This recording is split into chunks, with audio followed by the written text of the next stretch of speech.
Okay, so we've touched upon this a little bit. We talked about how saving yourself time gives you more time to kind of use on the things that you want to do. And I mean, I know from personal experience that mental health is a big issue for especially small business owners, ones that aren't kind of enterprise level.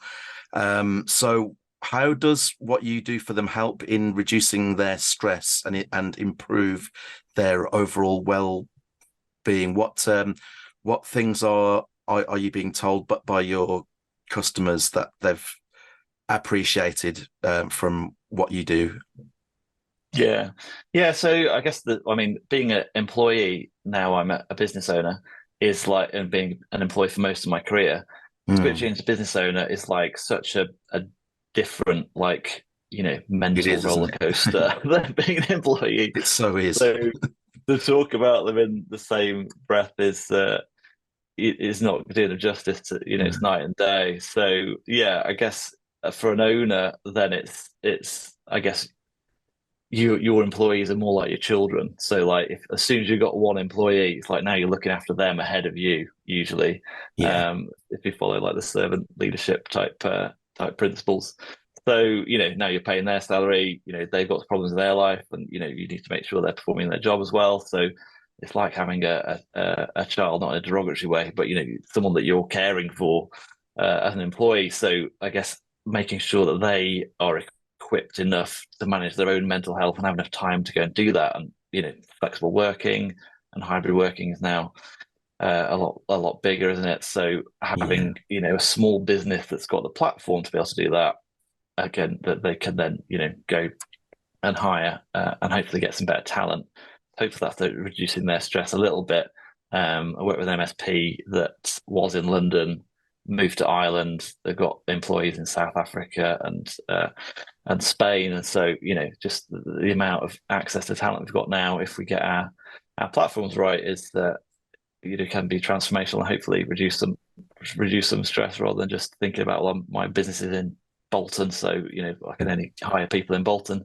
That's sort of gone these days, um, if they're knowledge workers. But yeah, also I guess hopefully what is reducing their stress is that sometimes just like not knowing or the fear of the unknown is like, yeah, well, are you being efficient or not? It's like I'm not really sure. There's loads of buzzwords about AI and keep getting bombarded about cybersecurity and stuff. And so hopefully just someone coming in, because our most popular product is just like an assessment and recommendations, I guess, like most consultants, but also help out with implementing the recommendations if people want to as well. But I guess just knowing like, well, here's what we think is possible. Actually, you could do this on the Microsoft stuff because you're already paying for it. Actually, Microsoft isn't very good at this bit, so actually, best off putting that in there. And just having someone come in and say, yeah, actually, you're doing all of this work. And we had our most recent client who is with the best intentions set off down this path, and then now someone coming in and showing them it's like, well, this is actually taking like one of your admin staff an entire day a week to do this, and it's not even producing the results that it did when you first started it. If they started again from scratch, they definitely wouldn't have made that decision. But obviously, as businesses and life continues, you just sort of iterate into things and end up doing stuff that you didn't realize. So yeah, hopefully just having someone come in and show you what's possible is hopefully reduces a little bit of stress for them as well.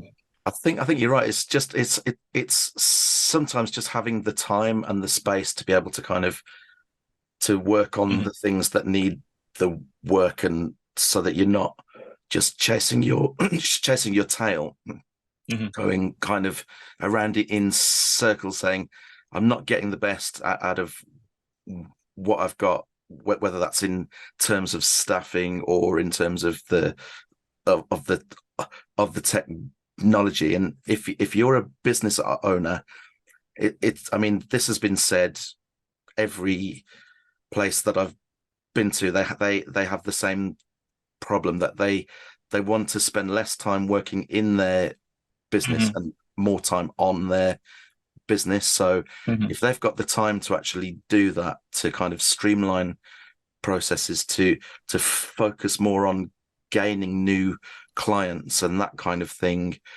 then that's the kind of thing that I think MSPs definitely want it in their lives. And I think that if you've got a niche of being able to kind of do that, then it will help reduce their stress, and it will make things more efficient for them too, which is a win-win.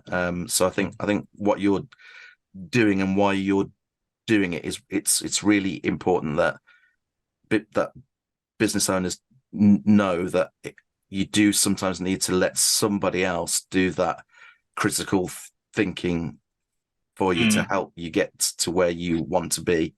And I think it is really important there. So Yeah, I always think of it kind of like business consulting by stealth, because I've got a yeah, YouTube channel. Most of the leads come in and they're like, can you do some training? And I'm always trying to think, well, what do you think is going to happen after the training? Because training only solves a knowledge problem. it Or have does. you got if you haven't got a knowledge problem, if you've got a cultural problem, or a change management problem, or are you even is the training going to attack anything that's going to help your business even? So it's like, well, yeah, you could train someone on everything that Microsoft offers and everything that Google offers and everything that Apple offers, but it's like, well, have they got enough time to pick through that, and are they going to care? So they might even fall asleep during the training. So it's like, well, it's a lot easier to go and see how a business is running and then recommend some ways to improve. One, because it helps the owner, obviously, Mm, but two, because it's starting that change of like, well, the people feel bought in because they've been able to voice, like, this isn't working. We've told, this guy 10 times and we're not changed. And so being able to link the training to like, well, you said that you were struggling with this. Here's a way you can do your specific job better. Is usually helps everybody in a better way. absolutely. So going back to business owners, then if you could give a new starting out business any piece of advice on how to get the most out of what they've got, and how to best use their time, what would it be? And I know that that's a huge question, so it doesn't have to be an epic answer, just Yeah.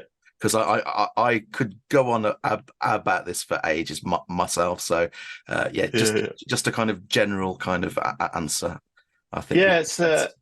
it's tricky a startup because I guess, if you read any like business books or anything, it's like get a business plan and, do this planning and blah blah blah. And then when you actually start to run one yourself, it's like that all goes out the window. You're just It like does. into it, trying stuff out and see what sticks, and trying some other stuff, and constantly learning.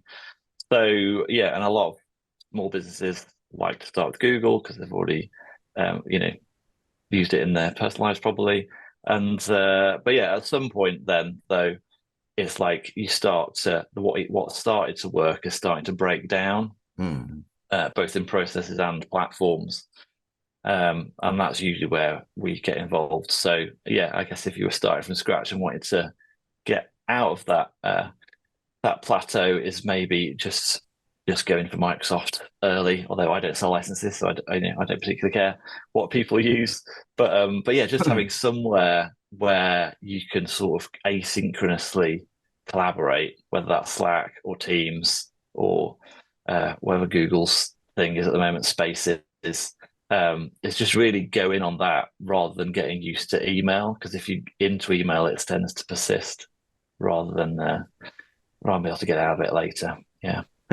I Sorry, it's probably a long realized answer. that what I basically asked you that there was, how do we make it so that people don't need you? And I didn't mean to do that, because of course you, as you just reminded us there, you're a great person to call kind of later on when you've been established for a while, and actually you've maybe not used the best from the tools that you've bought in. So yeah, I kind of asked you a question, which kind of made the need for you redundant there. So I Well, that's good. apologize I'm a big for that fan one. of trying to work yourself out of a job, and then you find that you never out of a job if you try and work yourself out of a job. Exactly. So yeah, I always say to my clients, like, at some point you shouldn't need me, otherwise I'm not doing a very good job. Yeah, I think that's a perfect pitch, isn't it? It's saying I'm trying to make it so that you don't need me to come back. Hopefully, the path that I've set you and your business on will actually be one that you stay on for a long time and get the best from. So yeah. Yeah. I've got one last question for you, Gavin. Is there a good book or a good podcast that you can recommend to our listeners and watchers? Yeah, so yeah, I've been out of the podcast game for a bit with missing the commute over 3 years. I used to listen to him quite a lot, but yeah, I was speaking to Yeah. Tim Ferriss, who's probably everyone's already in and out of that one. But yeah, book wise, the book that I implement the most, although I've never reread, is The Miracle Morning by Hal Elrod. And Okay. I always think of it as like just some things that I need to do in the morning just to be normal. And if I start to miss them for too long, something gives, I get a bit ratty with the wife or kids, or something's off. Which in the book he's just got like a really simple mnemonic of time savers or life savers even, which is like silence, meditation, affirmations, visualization, exercise, reading, and scribing, which is like journaling. And yeah, it's worth reading the book. I mean, if you want to get out of bed early and you're struggling to turn the snooze button off, just hearing his story of all the stuff that he's been through and him be able to do this, you're like, oh yeah, actually, I should be able to just get out of bed when I need to. Yeah, and then following on from that is like the Daily Stoic by Ryan Holiday, which is a nice little, just one little page a day, just to sort of set your mind right for the rest of the day, I find. Yeah. That's brilliant. That's perfect. So all of those things that you've just mentioned, plus your YouTube channel, we will include them in the show notes.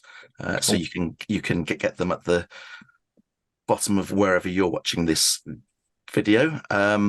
So if anyone wants to get in touch with you about, asking more about what it is that you do for businesses, or how they can get more out of what they've got, how can they go about that?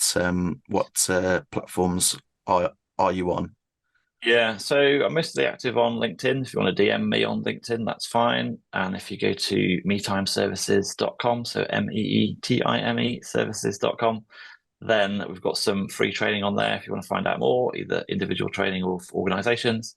And then if you're ready to work together, or you want to find out about the modern working assessment and recommendations, then you can book a call on that website to have a chat 45 minutes for free, see if we can help and if we're a good fit to work together.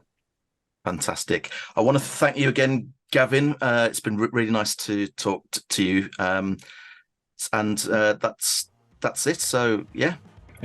Thanks, Stephen. Well, that was Gavin Jones of MeeTime, and I've been Stephen McCormick for Tublog, the hub for MSPs. Please like and subscribe if you like this video, and we'll see you next time.